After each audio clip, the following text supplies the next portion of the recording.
వర్షాలు వరదలపై సీఎం రేవంత్ సమీక్షిస్తున్నారు. ఈ సమీక్షలో పాల్గొన్నారు డిప్యూటీ సీఎం భట్టి విక్రమార్క, మంత్రులు శ్రీధర్ బాబు, సీతక్క. వరద ప్రభావిత జిల్లాల్లోని అధికారులని అలర్ట్ చేస్తున్నారు ముఖ్యమంత్రి. తక్షణం చేపట్టాల్సిన సహాయక చర్యల గురించి కూడా ఆయన ఎప్పటికప్పుడు అధికారులకు చెప్తూ ఉన్నారు, పరిస్థితిని సమీక్షిస్తూ ఉన్నారు. మరి కాసేపట్లో వరద ప్రభావిత జిల్లాల్లో రేవంత్ ఏరియల్ సర్వే చెయ్యాలి. కానీ ప్రస్తుతం వాతావరణం అనుకూలించక రేవంత్ రెడ్డి ఏరియల్ సర్వేను కూడా వాయిదా వేసినట్టుగా తెలుస్తోంది. మెదక్, కామారెడ్డి, నిజామాబాద్, నిర్మల్, సిరిసిల్ల ముంపు ప్రాంతాలని సీఎం పరిశీలించాల్సి ఉంది.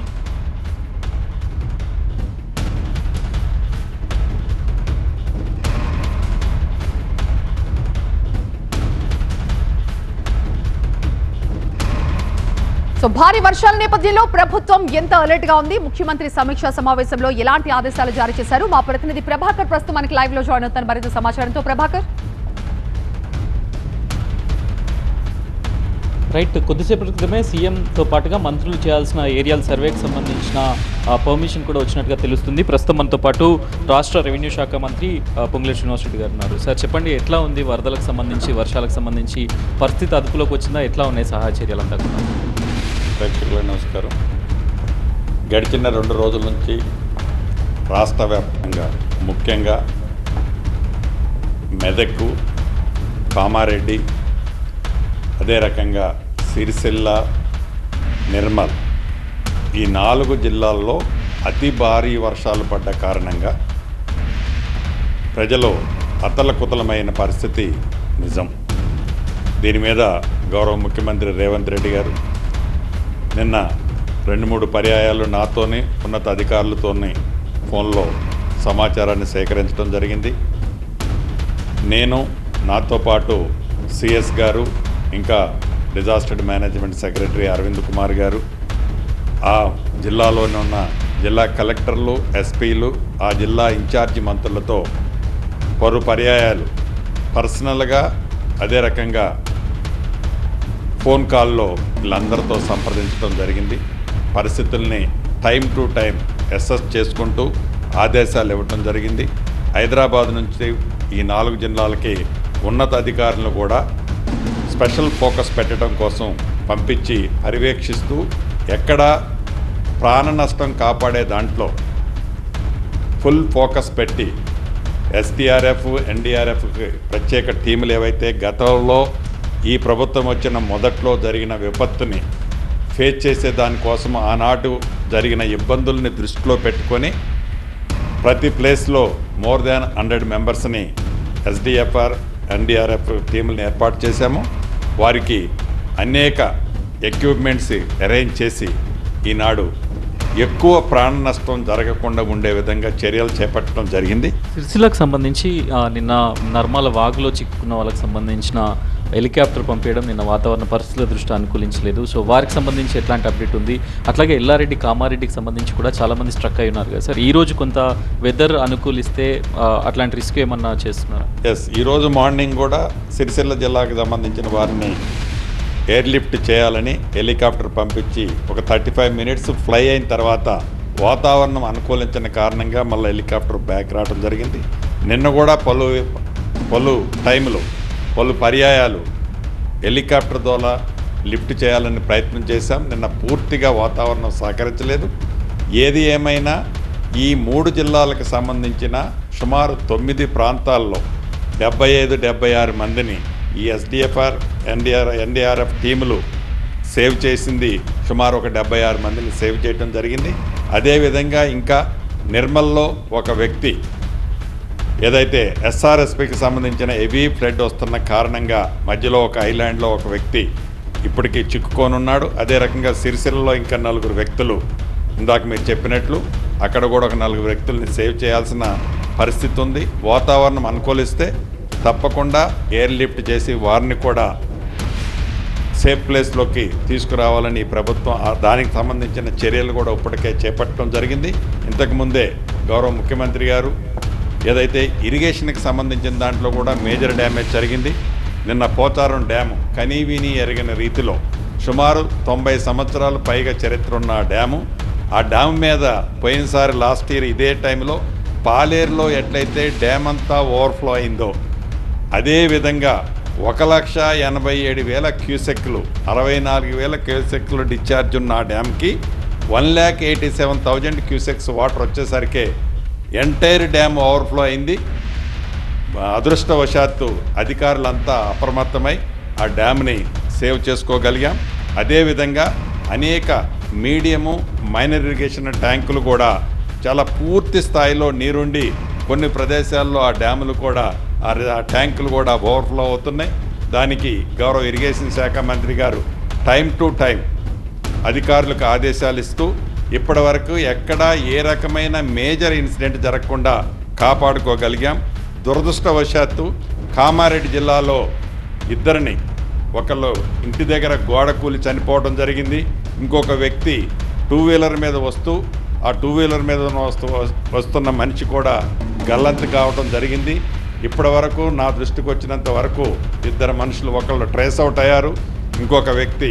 ఈ 2 కూడా కామారెడ్డి జిల్లాలోనే జరగటం దురదృష్టకరం. వారి కుటుంబాలకి రాష్ట్ర ప్రభుత్వ పక్షాన, నా పక్షాన ఏ సాయం చేయాల్సి ఉందో తప్పకుండా సాయం చేస్తూ వారి కుటుంబానికి ప్రగాఢ సానుభూతిని కూడా తెలియజేస్తున్నాం. సీఎం ఏరియల్ రివ్యూ ఏ విధంగా ఉండబోతుంది సార్? మీరు కూడా వెళ్తున్నారు. కొద్దిసేపటి క్రితం వరకు కూడా సస్పెన్స్ ఉంటుంది, ఇప్పుడు తెలుస్తుంది సీఎం ఏరియల్ రివ్యూ కూడా వాతావరణ శాఖ అనుమతించినట్టుగా. సో ఎట్లా ఉండబోతుంది? ఎక్కడెక్కడ పర్యటించనున్నారు? ఎట్లాంటి అంశాలను ప్రధానంగా ఫోకస్ చేయాలి? యాక్చువల్గా మార్నింగే ఏరియల్ సర్వేకి గౌరవ ముఖ్యమంత్రి గారు, నీటిపారుదల శాఖ మంత్రి గారు, నేను ఏరియల్ సర్వేకి బయలుదేరాల్సి ఉంది. వాతావరణం సహకరించిన కారణంగా, ఎయిర్పోర్ట్ అథారిటీ వారు క్లియరెన్స్ ఇవ్వని కారణంగా అది ఇంతకుముందే క్లియరెన్స్ వచ్చింది. తప్పకుండా ఏ ప్రాంతాల్లో అయితే నష్టం జరిగిందో, ఏ ప్రాంతాల్లో ప్రజలైతే ఇబ్బందులు కష్టాల్లో ఉన్నారో వాటిని ఏరియల్ సర్వే చూసి ఇప్పటికే గౌరవ ముఖ్యమంత్రి గారు అధికారులకు ఆదేశాలు ఇవ్వడం జరిగింది. ఆ రకంగా అధికారులకి ఇంక అడిషనల్గా ప్రత్యక్షంగా చూసిన తర్వాత కావలసిన అవసరాలకి కావాల్సిన అంశాలన్నిటికీ కూడా క్లియర్గా ఆ స్పాట్లోనే ఆదేశాలు ఇవ్వడం జరుగుద్ది. ఏదైతే గడిచిన 10 రోజుల క్రితమే రాష్ట్ర వ్యాప్తంగా ఉధృతంగా వర్షాలు వస్తున్నాయని గ్రహించి అన్ని జిల్లాలకి ఒక్కొక్క ₹1,00,00,000 అత్యవసర ఖర్చుల నిమిత్తం ప్రతి కలెక్టర్కి ప్రభుత్వం 1 crore రూపాయలు రిలీజ్ చేయడం జరిగింది. ఎక్కడైతే రిక్వైర్మెంట్ మోర్ దాన్ 1 crore కూడా ఉంటుందో అవసరమైన దగ్గర ప్రభుత్వం నిధులకి వెనకడుగు వేయొద్దని కూడా గౌరవ ముఖ్యమంత్రి గారు ఇంతకుముందే కూడా చాలా స్పష్టంగా చెప్పారు. అదే మేము కలెక్టర్లకు కూడా కమ్యూనికేషన్ చేశాం. ఏది ఏమైనా ప్రాణ నష్టాన్ని వీలైనంత మినిమైజ్ చేస్తూ ఆస్తి నష్టాన్ని కూడా మినిమైజ్ చేసే విధంగా యావత్ యంత్రాంగం పనిచేసింది. ఇది టోటల్గా వాటర్ ఇప్పుడిప్పుడే కొన్ని ప్రాంతాల్లో తగ్గుతుంది. వాటర్ తగ్గిన తర్వాత ఏదైతే ఆస్తి నష్టం జరిగిందో, ఎక్కడైతే వ్యవసాయ పరంగా ఏదైతే వ్యవసాయానికి నష్టం జరిగిందో వాటన్నింటినీ కూడా అసెస్ చేసి తప్పకుండా రాష్ట్ర ప్రభుత్వం ఈ అతి వర్షాలు, అతి భారీ వర్షాలకు నష్టపోయిన రైతాంగానికి పూర్తి అండగా ఉంటుందని గౌరవ ముఖ్యమంత్రి గారు చెప్పటం, తప్పకుండా ఈ ప్రభుత్వం వారి పక్షాన్ని ఉంటుందని కూడా నా పక్షాన్ని కూడా తెలియజేస్తారు. గతంలో ఎప్పుడూ లేని విధంగా NH-44 లాంటి రోడ్స్ కూడా తెగిపోయాయి sir. Nagpur to Kashmir to కన్యాకుమారిని కనెక్ట్ చేసే రోడ్ అది. నాగ్పూర్ హైవే అంతా కూడా బ్లాక్ అయిపోయింది. రాజీవ్ దాదార్ నుంచి తీసుకోవాల్సిన పరిస్థితి వచ్చింది. రెస్టరేషన్ వర్క్స్ ఎలా ఉన్నాయి సార్? అది కాకుండా చాలా వరకు రైళ్లకు సంబంధించి కూడా రద్దయ్యాయి. ఇప్పుడు రోడ్లకు సంబంధించిన రెస్టరేషన్ వర్క్ అయితే చాలా ఇమీడియట్గా చేయాల్సి ఉంది. కాబట్టి ఎట్లా ఉంది సార్ ఆ పరిస్థితిలో? ఏదైతే గడిచిన కొన్ని సంవత్సరాల నుంచి ఈ క్లౌడ్ బరస్ట్ అయిన ప్రాంతాల్లో వితిన్ షార్ట్ స్పెల్లో కనీవిని ఎరగని వర్షం పడేసరికి సుమారు ఎగ్జాంపుల్ మెదక్ జిల్లాలోనే చూడండి, ఆర్ కామారెడ్డిలో చూడండి, మోర్ దెన్ 700 mm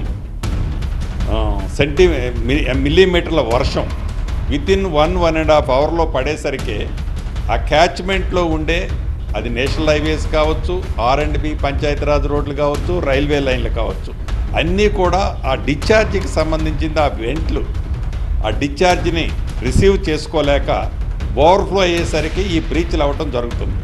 ఈ బ్రీచ్లన్నింటినీ కూడా నేను NHకి సంబంధించి రాత్రి అరౌండ్ 7 o'clock నేను శ్రీధర్ బాబు గారు రివ్యూ చేసేటప్పుడు more than 27-28 kilometers both sides total traffic jam అయిందనేది అధికారుల ద్వారా సేకరించిన సమాచారాన్ని బట్టి రాత్రి తెలుసుకున్నాం. తర్వాత 1 లైన్ క్లియర్ చేసి ఆ 1 లైన్ ద్వారా రాత్రే ఆల్మోస్ట్ ఆ ట్రాఫిక్ని క్లియర్ చేశాం. ఉదయం నుంచి యుద్ధ ప్రాతిపదిక మీద అది నేషనల్ హైవే రోడ్స్ కానివ్వండి, అదే రకంగా పంచాయతీరాజ్ R&B రోడ్లు కూడా రివైవ్ చేసే విధంగా ఆ బ్రీచెస్ క్లోజ్ చేసి టెంపరవరీ అరేంజ్మెంట్ చేసే కార్యక్రమాన్ని అధికారులు ఇప్పటికే చేపట్టడం జరిగింది గ్రౌండ్లో. కేంద్రం ఎలాంటి సహాయం అందించాలని రాష్ట్ర ప్రభుత్వం కోరుతుంది? మీరు రెవెన్యూ శాఖ మంత్రిగా డిజాస్టర్ మేనేజ్మెంట్ను మీరు చూస్తున్నారు. ఇంత నష్టం జరుగుతుంది, వరుసగా వర్షాలు ప్రభావితం అవుతున్నాయి, వర్షాలతో పంటలు, మనుషులు వీళ్ళందరూ కూడా నష్టపోతున్న పరిస్థితి. ఎట్లాంటి సహాయం చేయాలంటారు ఈ టైంలో?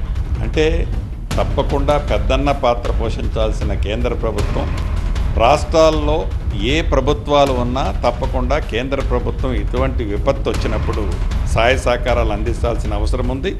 ప్రాథమిక అంచనాలు తయారవడంతోనే తప్పకుండా కేంద్ర ప్రభుత్వాన్ని గత సంవత్సరంలో ఏదైతే సుమారు 10,000 కోట్ల పైగా ఆస్తి నష్టం జరిగిందో, ఆస్తి ప్రైవేటుది కానీ ప్రభుత్వ పరంగా కానీ జరిగిన నష్టంలో కేంద్ర ప్రభుత్వం నుంచి కేవలం సుమారుగా 300 కోట్ల రూపాయలు ఇవ్వడం జరిగింది. 10,000 కోట్ల పైగా రాష్ట్రంలో జరిగిన నష్టాన్ని పోయిన సంవత్సరం పూర్తి ఆధారాలతో కేంద్ర ప్రభుత్వానికి సమర్పిస్తే కేంద్ర ప్రభుత్వం నుంచి ఈ రాష్ట్రానికి వచ్చిన డిజాస్టర్ మేనేజ్మెంట్లో వచ్చిన నిధులు కేవలం 300 కోట్ల చిల్లర.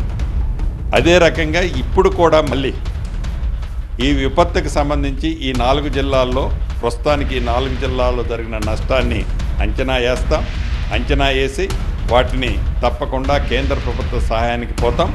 కేంద్ర ప్రభుత్వం పోయినసారి ఎట్లా కనీసం ఒక 50% కూడా ఇవ్వలేకపోయారు, ఈసారైనా ఈ కొత్తగా ఏర్పడిన ఈ తెలంగాణ రాష్ట్రానికి కేంద్ర ప్రభుత్వ సహకారం ఉంటుందని కోరుకుంటున్నాం, ఆశిస్తున్నాం. రైట్. దీంతో పాటుగా మంత్రులు ఏరియల్ సర్వేను నిర్వహిస్తున్నారు. దాంట్లో పూర్తి స్థాయిలో నష్టాన్ని అంచనా వేయడంతో పాటు ప్రజల్లో భరోసా కల్పిస్తామని చెప్తున్నారు. కేంద్రం కూడా పెద్దన్న పాత్ర పోషించి జరిగిన నష్టాన్ని తెలంగాణ ప్రభుత్వానికి అండగా నిలవాలనేది మనకి.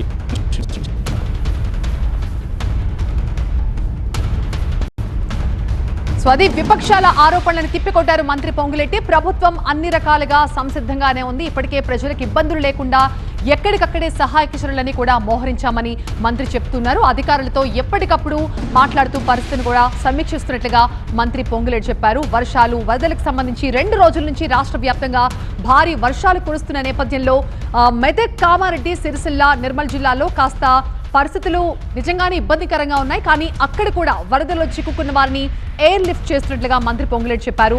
సహాయక చర్యల కోసం ఎన్డీఆర్ఎఫ్, ఎస్డీఆర్ఎఫ్ బృందాలు కూడా నిరంతరం రంగంలోనే ఉంటున్నాయి. ప్రాణ నష్టం నివారించడమే తమ ముందున్న ప్రథమ కర్తవ్యం అంటున్నారు మంత్రి పొంగులేటి. ఇక వర్షాల్లో చనిపోయిన కుటుంబాలను ప్రభుత్వం అన్ని విధాలా ఆదుకుంటుందని చెప్పారు. వరద ప్రభావిత ప్రాంతాల్లో సీఎం కూడా ఏరియల్ సర్వే చేస్తారని, వరదలు తగ్గిన తర్వాత పంట నష్టాన్ని కూడా తాము తెలుసుకుని రైతులను కూడా ఆదుకుంటామని చెప్తున్నారు. ఈ పరిస్థితిలో కేంద్రం ఒక పెద్దన్న పాత్ర పోషించి రాష్ట్రాన్ని ఆదుకోవాల్సిన అవసరం ఉందని కూడా ఆయన చెప్తున్నారు.